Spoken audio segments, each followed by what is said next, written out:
You're listening to the Weekend Sport Podcast with Jason Pine from News Talk ZB. James McOnie, a regular part of our Sundays. So much to talk about, James. Can we start with All Blacks Ireland? You've given it the overnight test, as we all have. What stands out most about yesterday's win in Dublin for you?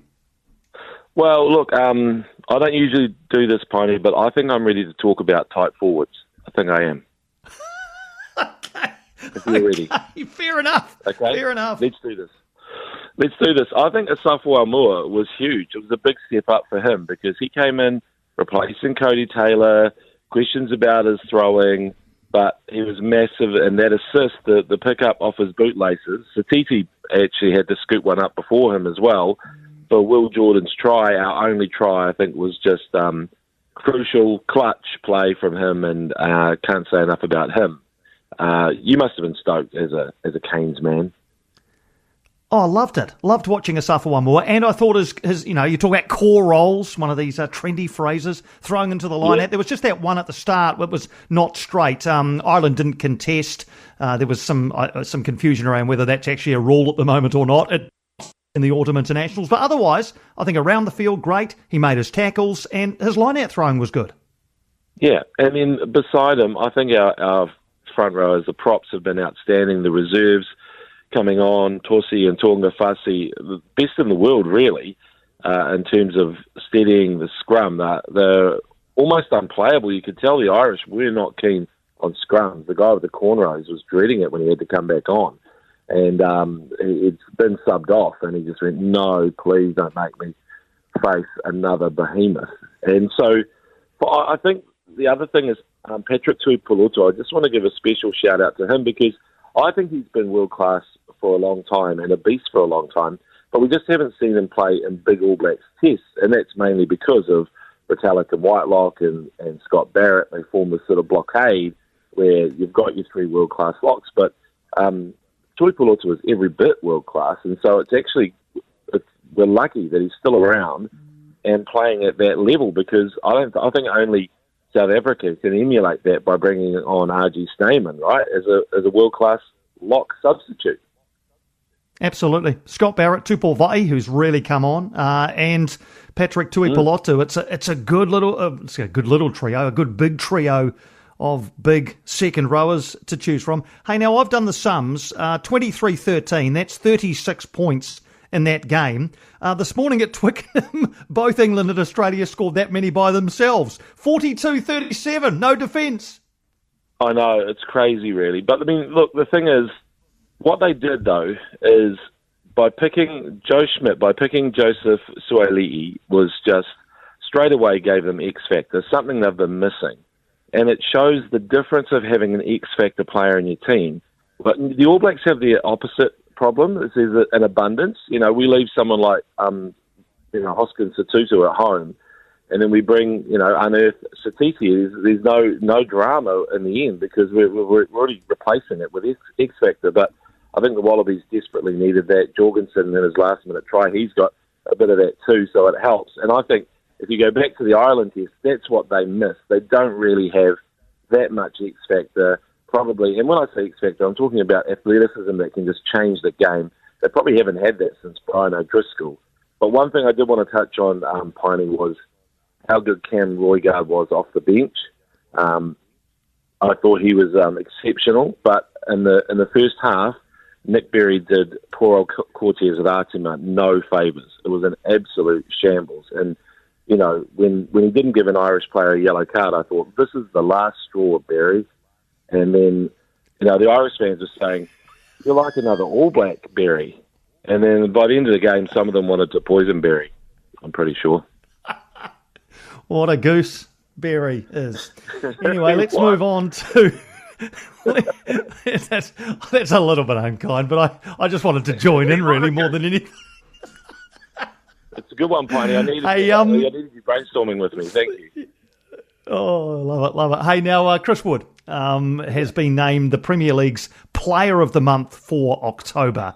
A Kiwi winning the Premier League's PFA Player of the Month, which is voted for, as I understand it, by his fellow professionals. What an accolade for Chris Wood.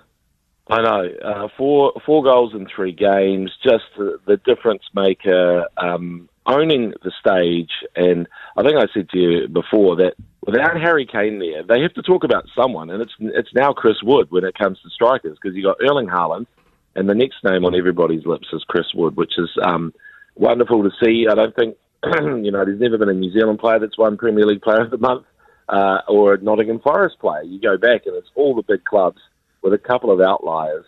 But what I think it does, because what's happened here is Forest are third on the table. So you're Liverpool are first, and then Man City, who lost overnight, are second. And then it's Forest and Brighton.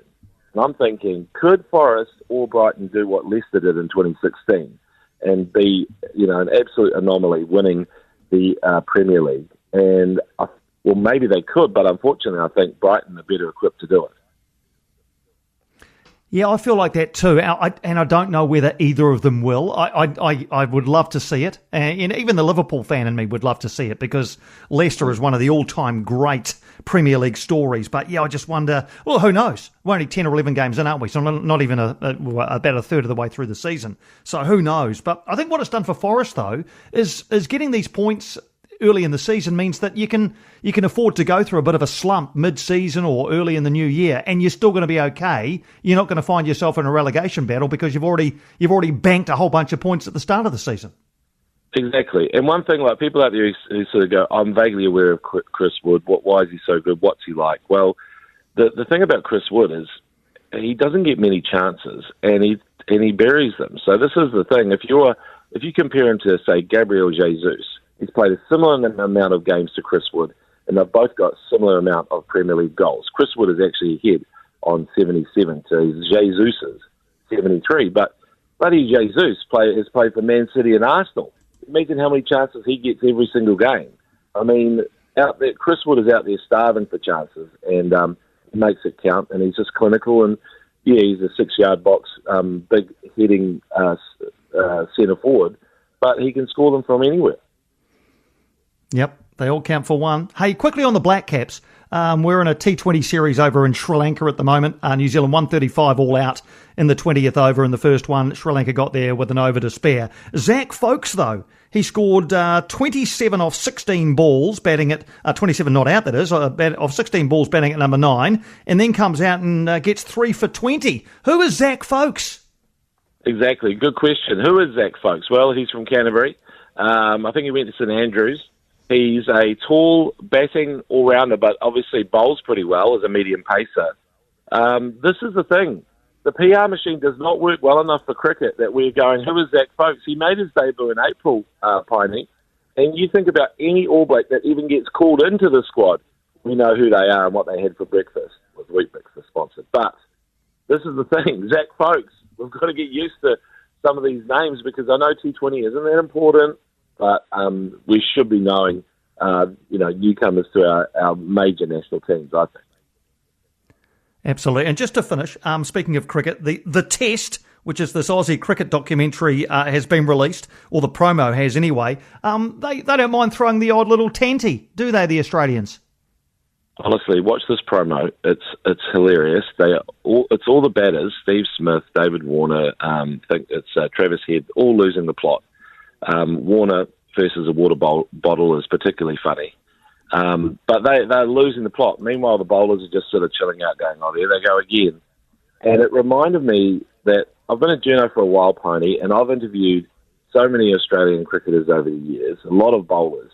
Never had a problem with them. Always enjoyed them. Craig McDermott, Merv Hughes, Shane Warne, Brett Lee, great guy, Jason Gillespie, even better. Mitchell Johnson, always had time for you. But the batters, all nuts. All of them. And, I mean, so am I, so I can spot one. But I'm telling you, the Australian batters, as a breed, are out there. They're out the gates. Well, it's proven yet again in this promo, which I've also seen, James, and I can totally concur with what you say. Good on you, mate. Always good to chat. Thanks for taking our call as always on a Sunday afternoon. James McOnie, follow him on socials. He's on Craig Goes Wild, Alternative Commentary Collective, and lots of other places as well, and part of our Sundays here at News Talk ZB around about this time. For more from Weekend Sport with Jason Pine, listen live to News Talk ZB weekends from midday or follow the podcast on iHeartRadio.